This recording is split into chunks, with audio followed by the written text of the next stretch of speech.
Oh no! Flazzy! Philo. Hey! So your condition don't wash this. So tell you see the carry my food for jail. Hey, no cover the mat. My condition never was, never even start now beginning with this. Hey! Why you go to carry my food? Hey, and not be my fault, to not blame me. You know, say, they invite me for birthday for Italy. I look my generator no fuel. I never not bring lights. Now I can say make I can't do some no fuel for you. Me I go for generator, me I tell you my clothes. My clothes, you me malo. They are that one they affect me. One person when they call Anita gift, now they do birthday. Our brother, his name na Jonathan Joe Wizzy. Nebini. Now he so tell me say Flozzy. Today May 27. Now my sister birthday they come. You know say my clothes me malo now I say. Then what you go concern me? Never. Oh neighbor now. We be good neighbor now. We be we. Why you want to meet this one?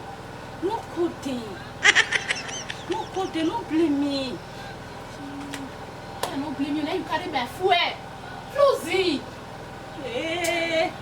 I want shots. No shouty. Okay, wait. If you say you'll call neighbor, I know wala, you'll call them. Me and you quickly tell them, say I don't fake one birthday. Okay, say I be one thief, then catch me. Okay, fast. Fast, me I call neighbor. Anita, gift. Happy birthday to you. Today, May 27, will be your birthday. I don't know before. Now your brother tell me. Your brother, Jonathan, Joe's Wizzy. Now tell me, say, Flozzy, come on. Today, May 27, on my sister's birthday. You never hear. Begin the tone. I don't wait for you for airport. Now I say, oh. Now snap an umbrella. I full finish for my generator.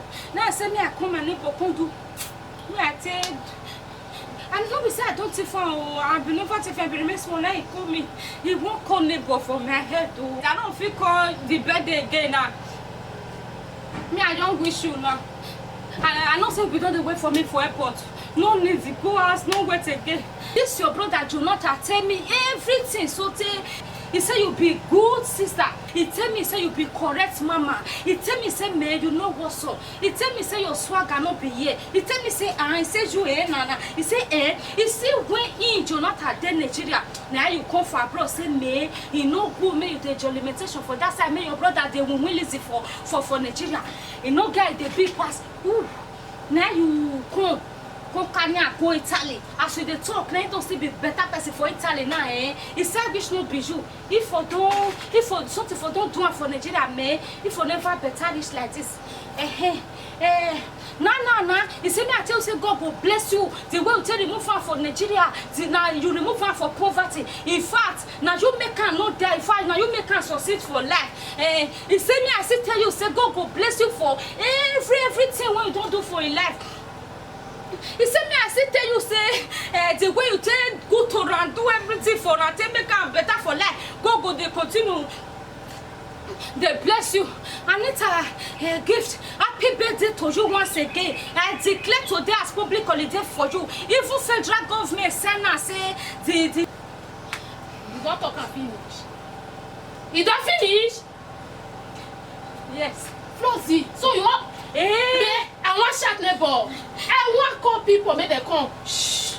You don't talk and finish. It remains so long. Hey, fast. Fast, I will wait. Anita, gift. Happy birthday to you. Your brother Jonathan he say make I tell you happy birthday. Now he say me. He said God will bless you for every good things when you don't do for your life. He said you go better. The way you take help can come out for Nigeria, you can be better person today. He said no go fit talk and say God go to bless you. Anita gift happy birthday to you. And you know get the big pass today na your birthday. No matter say one corner for my head. I still stand the back. I still declare public holiday for you. Wait, and it remains small now. Happy birthday to you, Anita. I declare go face your village.